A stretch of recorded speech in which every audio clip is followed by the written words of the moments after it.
Hey YouTube, have a pocket knife here. It is a JYC, a John Yeomans Cowlishaw or Cowlishaw. Boy, I got to tell you, this knife kind of has thrown me for a loop. This is a real special one. If you've watched other channels, if you watched other videos on this channel, I've kind of given an overview of the pocket knives that I've sorted out by manufacturer, and I have a little pile of ones that I couldn't figure out what they were. They didn't have a tang stamp and that kind of thing. And this knife was thrown in that pile. I had no idea what it was, and lately I've been kind of taking a second look at these things. It doesn't look like much, but boy, did I, as I drop it, I get a education. So, it doesn't have like a tang stamp on the bottom there, but I decided to kind of investigate this. And what I have found out is this is called a Hallmark, and which I didn't know. It says JYC in there. And a Hallmark means it's silver. So in this case, it's sterling silver, so it's not silver. Yeah, this knife is real interesting. It's sterling silver. It's from Sheffield, England. Because of the Hallmark, there's a crown, a lion, and a W. And from my internet investigations, what people told me from Reddit, that means that it was probably made around 1864 in England. So yeah, just a real surprise there. It just was, it's not in the best shape, so that's unfortunate. It's not real moving around a whole lot. I don't know if it was meant to or not, but this mother of pearl is really yellowing, and it's tarnished and things like that. It doesn't really sit right, so I wish it was in better shape. But it's just funny because it was just left in this pile of knives, and then that pile of knives got sorted by me into a further pile of knives, and I didn't think much of it until I really started looking at it. So yeah, just real nice. It's a fruit knife from what I understand, and it's a fruit knife because if it was carbon steel, people would use it to cut fruit. So if it was carbon steel, all the acids and things like that from fruit would really damage the blade. So they made these sterling silver guys to not rust and all that. So they call them fruit knives. Yeah, so it's really had me just sort of questioning a lot of things as I'm going through all these knives, and it's been mentioned at least once that a lot of people you guys are commenting on here and talking about how great these knives are and everything, and I agree. I knew they were old, that's my grandfather, but as I go through these knives, I'm like, oh my God, I have no idea just how good they are, and they are never ending surprises like this one. I never would have thought that my grandfather would have had a knife like this. And all through between him and my father, they never really knew either because it was just in a pile.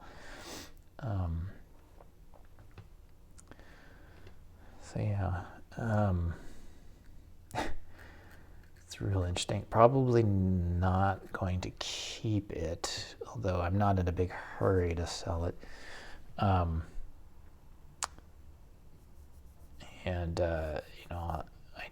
This isn't a knife restoration channel or video.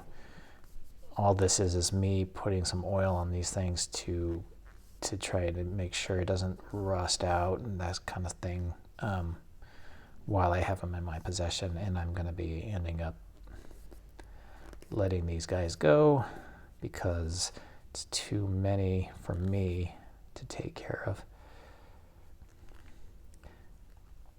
That loosened things up a little bit. Yeah, just some mineral oil cleaned a lot of that stuff off. But yeah, real funny. Yeah, that bolster's got a lot of pinches in it, and then the spring, this thing in back is, you know, real nice details in it. It's a real nice knife, and I just wish it would have been taken care of better. It's, you know, the mother of pearl is turning yellow and stuff like that, and it doesn't, you know, it sticks out, so it doesn't close properly. But it's real interesting. So 1864, I'm filming this in 2024, so it looks like it's about a 160-year-old knife.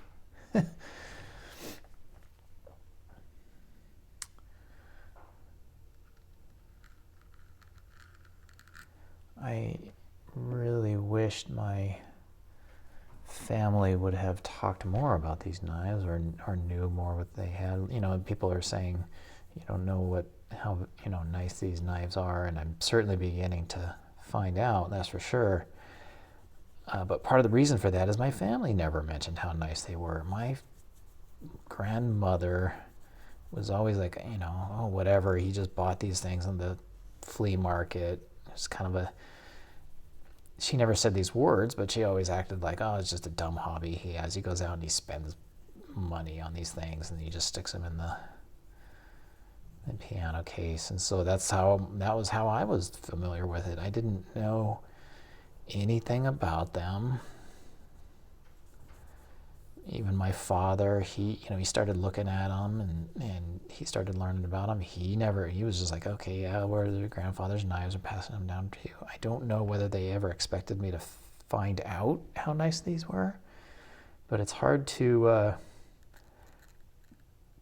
it's hard to think they're any kind of valuables or anything when they're just sitting in a pile in a plastic tub. So, but yeah, this, up to this point, you know, I've always had a respect for them and things. And as I go through these and learn more about them, I'm like, gee, these are really good knives. And you know, it's a mix of really just actual cheap, you know, Montgomery Ward's knives, and then you have these sterling silver fruit knives from 1864 hanging around in the same thing. So yeah, this is cleaning up pretty nice just for mineral oil. You know, I'm not going to do silver polish or anything like that, even though it is kind of yellowing. You know, it's still kind of nice.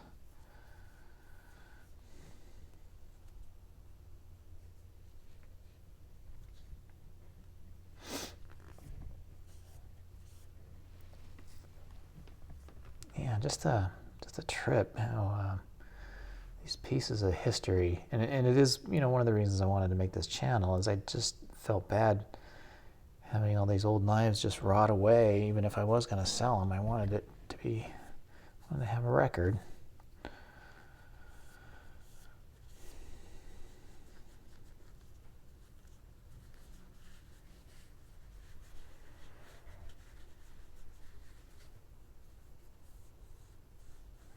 Yeah, this one gives me pause. I don't know if I'm going to just run out and sell this guy.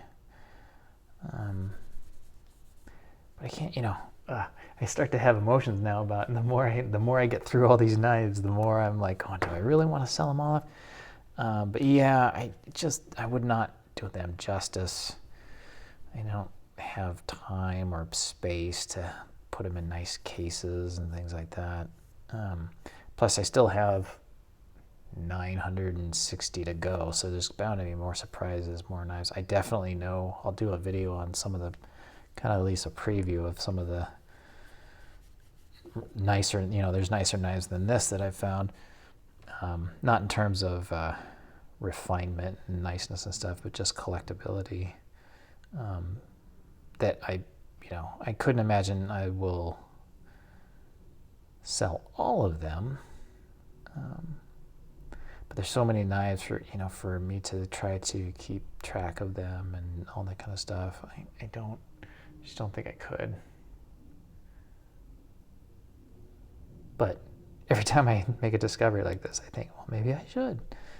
Anyways, this isn't something I feel like I might screw this up if I try to do any kind of restoration on this.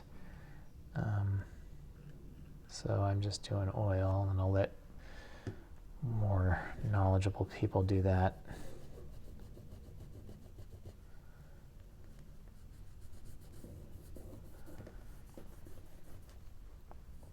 So, Grandpa, you got this at a flea market? I don't really, I don't know. You don't know the story behind this guy at all. But there you go. One last final look here.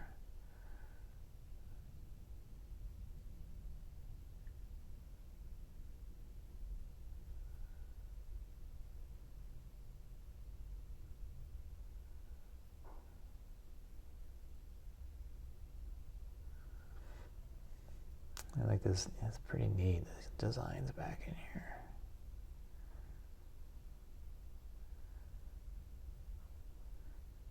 Okay, on to the next discovery. Thanks for watching.